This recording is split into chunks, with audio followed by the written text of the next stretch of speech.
Well, good morning, everyone. This is Stephen, KDMEY, out of Walker, Michigan. Wanted to make a short video and kind of let you guys know what's been going on. I know I've kind of fallen off the map and let you guys down on the DV Megacast, but there's a reason behind it. I know. What could be the reason? You said you wanted to do a full review on this. Okay. I do have the intention to still complete that. It's kind of taken a bit of a back burner due to the fact, well, after field day, I've been more focused on, for lack of a better term, real radios, not IP radios. So, without further ado, make sure you grab yourself a cold one, sit back and relax. Since field day this summer, this was my first actual field day. I'd never participated in any contests or anything of that kind of nature. Kind of got a little bit of the bug, the bite to, do more contesting and such and so forth.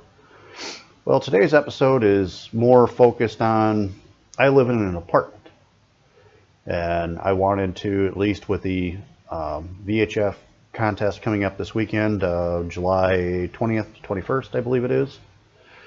Kind of wanted to share some of the antennas and some of the different things that I've got going on that for apartment living, at least for this contest in particular, may be very helpful.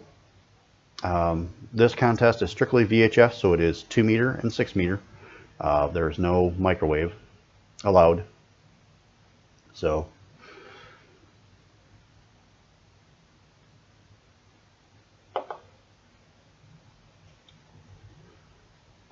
like to also send a shout out to my friends down at DX Engineering. They did not sponsor this video or any way or fashion or form endorse this video. But I just want to let you guys know that this is where I'm shopping now, and I highly recommend you do as well. And you kind of might be wondering why. Well, you ordered from Gigaparts. You were a Gigaparts guy. Well, Gigaparts, the last few purchases has not exactly met my expectations, and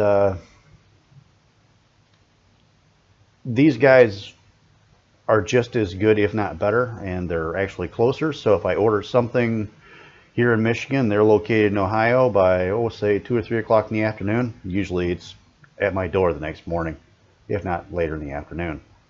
So everyone has their personal preference as to where they'd like to shop. Back to that DV Megacast.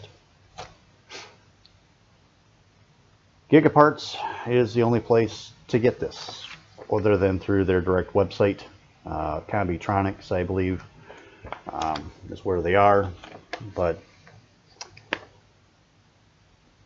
DX Engineering does not sell any hotspots of any form, which I know people call and ask for, but unfortunately this time they don't. But anyway, back to this VHF contest this weekend.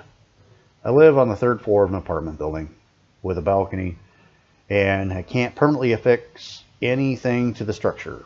So therefore, trying to come up with some kind of a system of antennas to do the the contest makes it a little difficult. But with the help of my friends over at the Michigan, let's see here,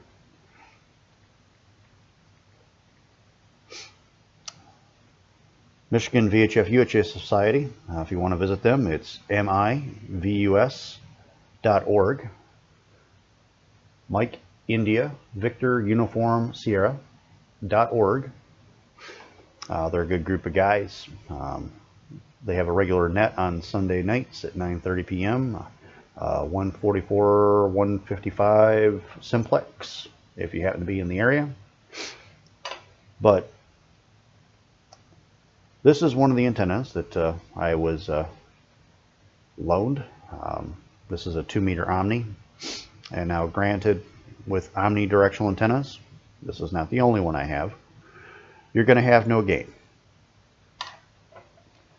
But trying to put up say Yagis might be a little more difficult in an apartment situation.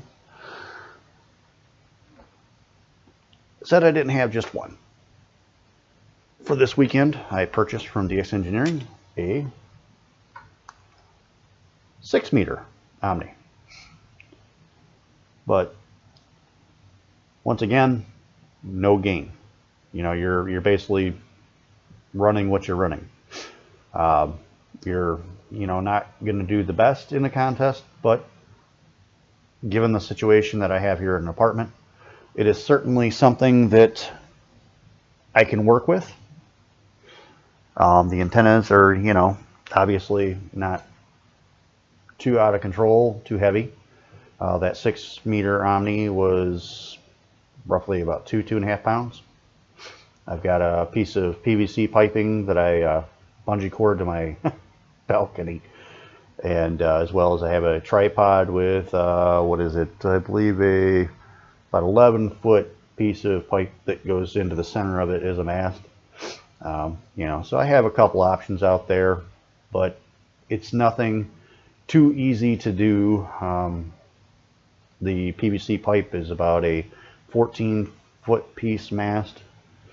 As far as for different Yagis, while the Yagis have great gain, they're directional. The other difficulty is going to be setting up a rotor control. It can be done. I just don't have the knowledge or the actual device to set one up just at this point, because you're going to have to anchor it somehow to that balcony to where you can actually rotate and direct it. But speaking of Yagis, I do have a 2-meter Yagi here, 4-element. I have used this here at the apartment, and for 2 meters, that'll work, at least for a 3 or 4-element Yagi. You start getting many more elements to it. You're really starting to have people kind of look at your balcony going, well, what is that? And questioning the safety of it, and people asking questions, which you don't want. So just kind of wanted to let you guys know that that's where my focus has kind of been for here lately. And I once again wanted to thank my friends over at the Michigan UHF VHF Society for helping me get into this. This is going to be my first, other than field day, like real contest or competition. And yes,